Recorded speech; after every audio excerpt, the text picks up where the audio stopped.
En 2010, environ 40 000 personnes sont mortes d'une overdose de drogue aux États-Unis. Il est impossible de quantifier l'importance et la signification d'une vie humaine individuelle en une seule statistique. Mais ce chiffre peut déjà sembler élevé, surtout si vous connaissiez l'une de ces personnes. Mais il y a pire, tellement pire. En 2021, plus de 100 000 personnes sont mortes d'une overdose, et ce chiffre continue à augmenter chaque année.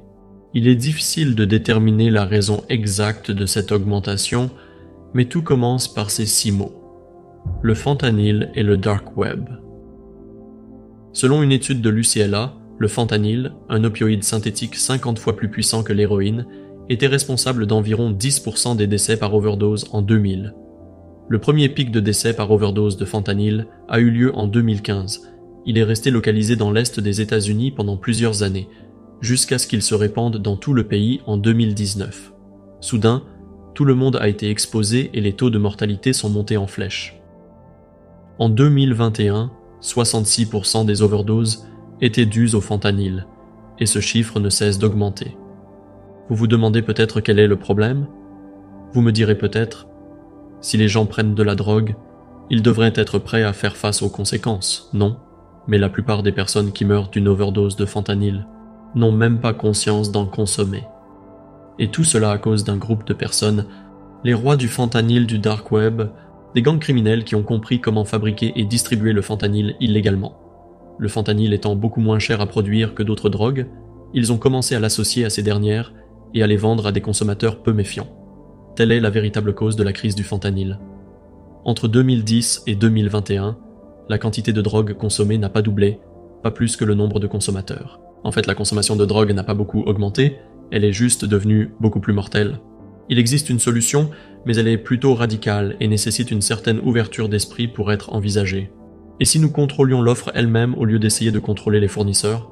Si vous ne pouvez pas les battre, rejoignez-les, si vous voyez ce que je veux dire.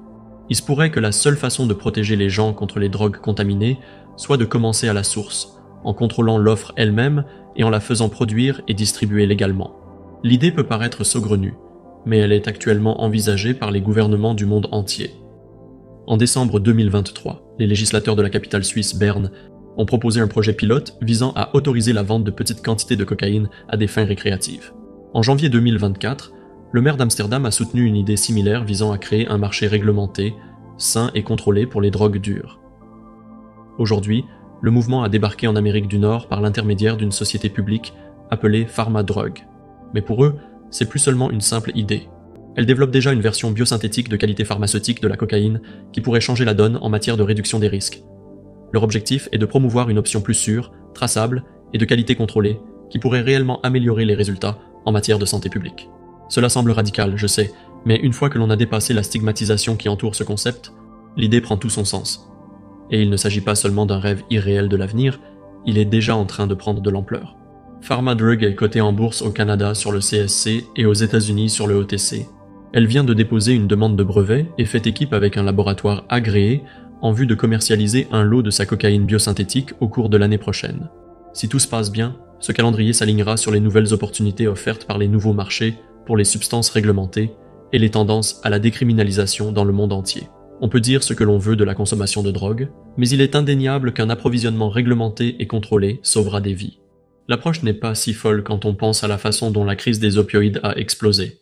L'époque où les médicaments étaient distribués dans la rue ou par des médecins corrompus est révolue. Aujourd'hui, la plupart des médicaments proviennent d'un endroit beaucoup plus sinistre, le dark web. Les acheteurs de drogue n'ont plus besoin d'une ruelle pour vendre de la drogue. Les gens n'ont plus besoin de voler dans les pharmacies ou les cabinets médicaux pour se procurer des pilules. Ils peuvent s'asseoir devant leur ordinateur ou leur téléphone, acheter le médicament de leur choix et se le faire livrer à domicile.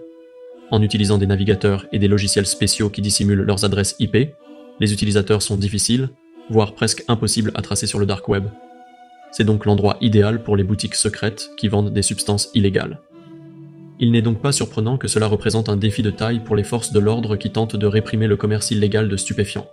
Le dark web entraîne les enquêteurs et la police dans un jeu de pistes sans fin, où ils tentent d'éradiquer les marchés anonymes pour en voir apparaître de nouveaux. Un logiciel appelé Tor fait transiter les données des utilisateurs par des serveurs dans le monde entier en masquant leur adresse IP. Cela signifie que les communications entre l'acheteur et le vendeur finissent par être brouillées, faute d'un meilleur terme. Ajoutez à cela les crypto-monnaies comme moyen d'échange monétaire, et vous comprendrez pourquoi il est presque impossible de se sortir de ce pétrin par la réglementation. Tout cela a contribué à alimenter la crise du fentanyl. Le dark web offre un moyen accessible d'acheter des drogues et ouvre les vendeurs à tout un marché qui n'existait pas auparavant. Les personnes qui sont curieuses, mais qui ne sont pas prêtes à commettre un crime au grand jour, peuvent désormais le faire depuis leur canapé. Oui, le dark web a des avantages. Les dénonciateurs qui travaillent dans l'administration ou dans d'autres secteurs peuvent alerter les journalistes sur des faits importants sans être identifiés. Les personnes vivant dans des régimes autoritaires peuvent utiliser le dark web pour éviter d'être détectées ou pistées. Mais les mêmes caractéristiques qui rendent le dark web attrayant pour les personnes qui essaient de rester en sécurité attirent les trafiquants de drogue qui veulent échapper à la surveillance de la police. Aujourd'hui, le dark web est tellement mondial que même les policiers municipaux doivent se tourner vers le monde entier pour repérer les livraisons et les transactions de drogues illégales. Et si un site est fermé, un autre prendra inévitablement sa place. Mais avant même que le produit ne se retrouve sur le dark web, les trafiquants doivent décider de l'utiliser. Le fentanyl ne se retrouve pas par erreur dans des cargaisons de cocaïne. Alors pourquoi le laisser là-dedans si le risque de décès est si élevé? Certains dealers pensent qu'ils peuvent atténuer le risque en mesurant soigneusement le fentanyl. S'il est bien dosé, le fentanyl peut contribuer à créer un flux de clients régulier, car il crée une forte dépendance. Cela explique pourquoi on le trouve si souvent dans la cocaïne ou dans les contrefaçons de Xanax et d'Adderall. Il crée une dépendance plus forte que ces drogues elles-mêmes, ce qui incite les gens à en redemander. Il y a aussi l'argument capitaliste. Le fentanyl est moins cher que les autres opioïdes.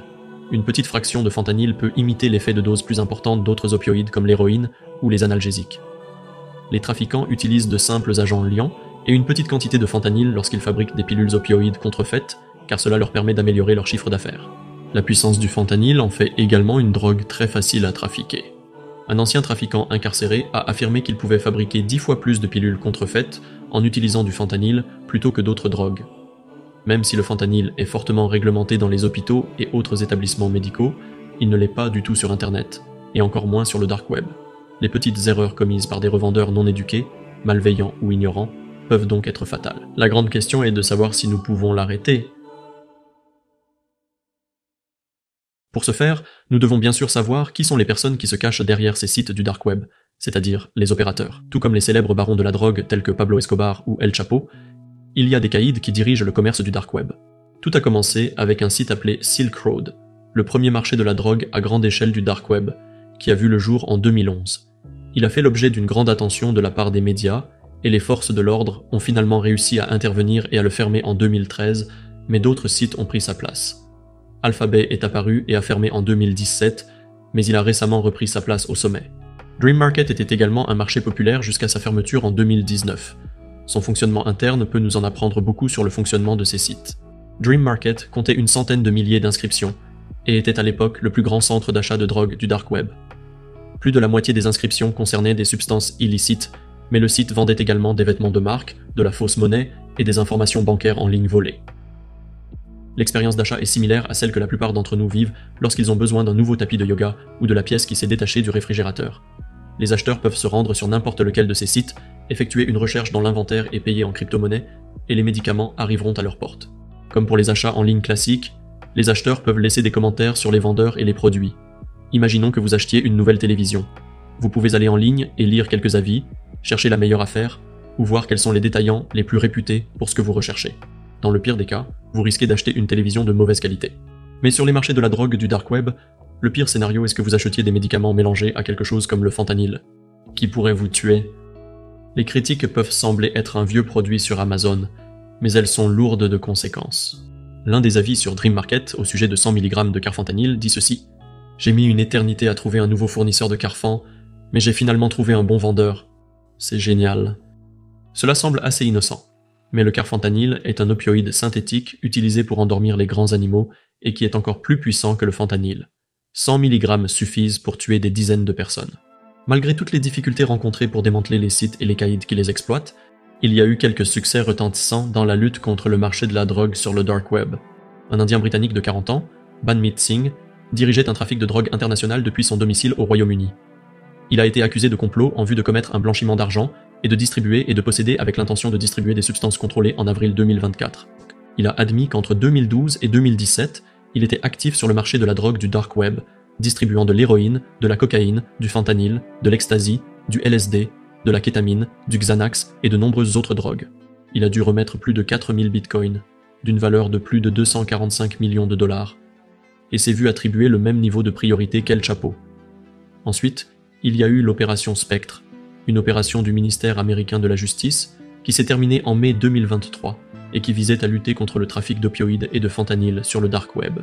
L'opération a donné lieu à 288 arrestations, un record pour ce type d'opération, et à la saisie de 117 armes à feu et de 850 kg de drogue, dont 64 kg de fentanyl ou de stupéfiants mélangés à du fentanyl. En outre, ils ont également saisi 53 millions d'euros en espèces et en crypto-monnaies. Cette opération internationale menée sur 3 continents pour mettre fin au trafic de fentanyl et d'opioïdes s'est accompagnée d'une campagne de sensibilisation du public visant à promouvoir les ressources disponibles pour les personnes souffrant de toxicomanie.